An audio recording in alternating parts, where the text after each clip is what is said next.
दिनै भेरगाव आन्चलिक एबसुनि खुंनायाव 16थि आइजो जोलुर बादायलायनाया जोबथा बादायलायनाय आरो बेवहाय क'क्राझार साइ आरो आसाम राइफलनि गेजेराव बादायलायनाय सोलिगासिनो दङ। थांनाय गोलाव समाव जोंनि गेजेरनिफ्राय बड'लेण्ड सोमावसारनायाव मुंख्लं जालांनाय बिर जोहोलावजो बिथांमोननि गोसोखांथियाव बे जोलुर बादायलायनायखौ होदों। आङो फोथायदों बे जोलुर बादायलायनाय खुंनायनि गेजेरजों मुंख्लंफोरखौ गोसोखांनायनि जि मोनसे हाबाफारि लादों बियो जोबोद मोनसे ओंथि गोनां जादों आरो बेखौ जोङो अरायसम लांबाय थानांगोन। दा जोंनि बड'लेण्ड ओनसोलाव जों गेलेमुनि बिथिंखौ जोङो जौगाहोनो थाखाय माखासे हाबाफारि लादों। जोंहा स्पर्ट्स डेभेलपमेन्ट बर्ड एबा बड'लेण्ड स्पर्ट्स डेभेलपमेन्ट मुङै जोङो मोनसे कमिटि दानाय जाहैबाय आरो जोंनि गुवाहाटीनि साइनि आगोलनि डाइरेक्टर डक्टर सुभाष बसुमतारी, जायखौ आसाम नङा सा सानजा भारताव बयबो सिनायो गेलेनायनि सासे बा गेलेग्रा सामलायगिरि सासे मोजां दैदेनगिरि होननानै, बिथांखौ जोङो बोसोनगिरि महरै जों थिसननाय जादों बिटिआर सरकारनि स्पर्ट्स डिपार्टमेन्टआव एबा एडभाइजार। आरो बिथांनि दारै जोङो जोंनि बड'लेण्ड ओनसोलनि गासैबो गेलेनायखौ जोङो जौगाहोनो हागोन। आरो जोंहा बड'लेण्ड स्पर्ट्स डेभेलपमेन्ट बर्डआ माखासे पलिसि रनसायबाय थादों माखासे जोंनि गेलेनायखौ जौगाहोनो थाखाय। बिसेसकय जों अलिम्पिक एस'सिएसन दं जायफोर गेमा रिकगनाइज, बे रिकगनाइज गेमफोरखौ जों जौगाहोनो थाखाय जों पलिसि दानानै जों खामानि मावनो नागिरदों। आरो जोङो खम समनि गेजेरावनो बिटिआरनि 40 समस्ति बर्तमाननि मोनसे जोङो बिर सिलागांनि मुङै जोंहा मोनसे स्टेडियाम, रुरेल स्टेडियाम बानायनायनि प्रजेक्ट दङ 5 कौटिनि, बेखौबो जोङो थाबैनो मावफुंगोन। आरो जोंहा साब डिभिजन लेभेलाव डिस्ट्रिक्ट बडि थायो स्पर्ट्सनि, बे साब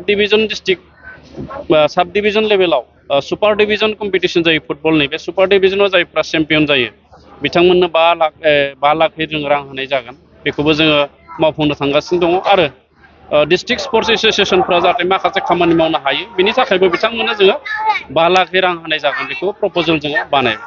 दा बेबायदिनो जोङो जोंनि बड'लेण्ड ओनसोलनि गेलेनायखौ जोङो जौगाहोनो थाखाय माखासे हाबाफारि रनसायनाय जादों। आरो बान्जा आफादजों खुंगा 16थि मुंख्लंफोरनि मुङाव आइजोफोरनि जोलुर गेलेनाय जि हाबाफारि बा जि बादायलायनाय बे दिनै जोबथा।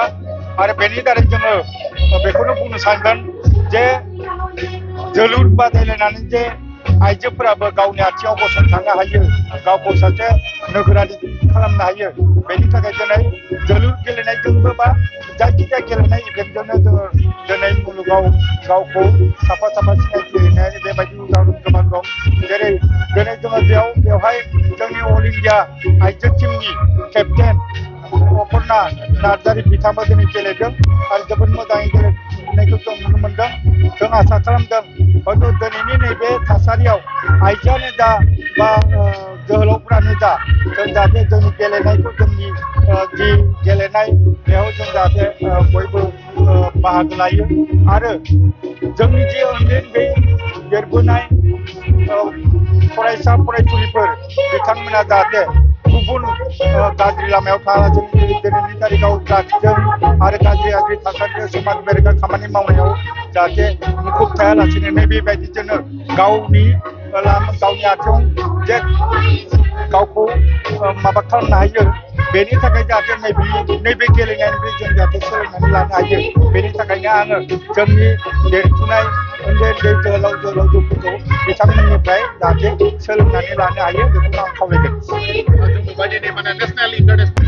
आङो मोनसे खावलायगोन, गोबां उदाहरन दं, प्रमिला दैमारिया दं, बिदिनो बर'नि गोबां गेलेगिरिफोर दं। हयथ' सरकारनिफ्राय दिनैसिमबो बारा नोजोर होआखै। आङो लुबैगोन आसाम सरकारानो जा बिटिआर सरकारानो जा जाहाथे बेफोरनि सायाव जों जाहाथे एसे नोजोर बोयो, बिथांमोननि थांना थानायनि जि थासारियाव जाहाथे एसे हेल्प होयो, बेखौ आं आसाम सरकारनिफ्राय बिटिआर सरकारखौ खावलायो।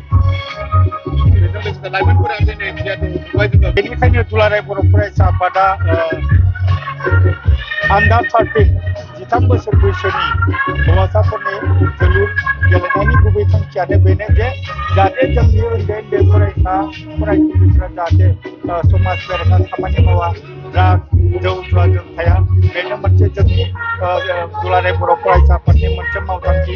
बे दुलाराय बर' फरायसा आफादा फैगौ 2 अक्ट'बरनिफ्राय 4 जुनाव आन्डार 13 जोलुर बादायलायनायखौ जों खालामगोन बिनिनो गिबि खेबाव जोङो बेखेवनाय हिसाबै सनितपुरनि माताजिपुरनि मिलनां गोजौ फरायसालियाव जों उदालगुरि आरो सनितपुर टिमजों जोङो बेखेवजेनगोन आरो बेनिफ्राय नेक्स्टआव जों गलाघाटआव थांगोन गलाघाटनिफ्राय मोनब्रै जोन सनितपुर गलाघाट कामरुप आरो बेनिफ्राय बाक्सा बे मोनब्रै जनाव हयथ' नैबे फैबाय थानाय 2 अक्ट'बरनिफ्राय जोङो दुलाराय बर' फरायसा आफादखौ थांखि लादों बेनि गुबै थांखियानो जाहैबाय मा जोंनि देरबोनाय फरायफुनाय जोंनि फरायसाफ्रा जाहाथे गुबुन हारि बेरेखा समाज बेरेखा खामानियाव ड्राग्स आरो जौ जुवाजों जाहाथे थाङा आं बेखौ मोनसे खावलायगोन नैबे फुजानि बोथोर फैदों बे फुजानि बोथोराव जाहाथे जोंनि फरायसायानो जा जोंनि जोहोलावजोफोरानो जा आइजोआनो जा हौवासाफोरानो जा जाहाथे जोंनि जौ जुवा फेग्रा मुवा ड्राग्सनिफ्राय जाहाथे गोजानाव थायो गावसोरबो गोजानाव थायो रायजो राजाखौबो जाहाथे बेनिफ्राय जों गोजानाव थाहोनो हायो बेखौ बाहागो लानो थाखाय आं खावलायगोन। सेरफांगुरियाव बाजाज बाइक लानो गोसो गुदुं सुबुंफोरनि थाखाय गाहाम खौरां।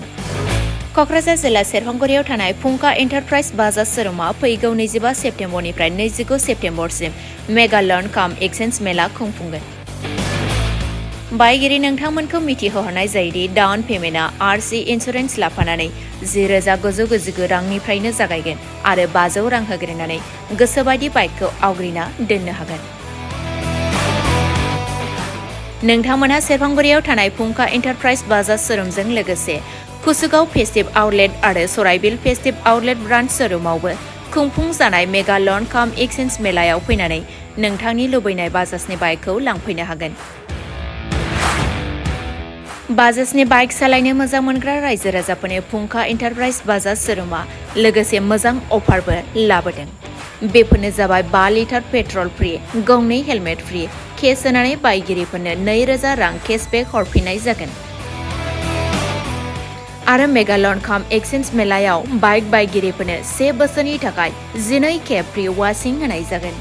आबुङै मिथिबावनो थाखाय 6003817191 नङाब्ला 9101547892 आरो 9101598021 जामबुं नम्बराव खौरां लाहरनो हागोन।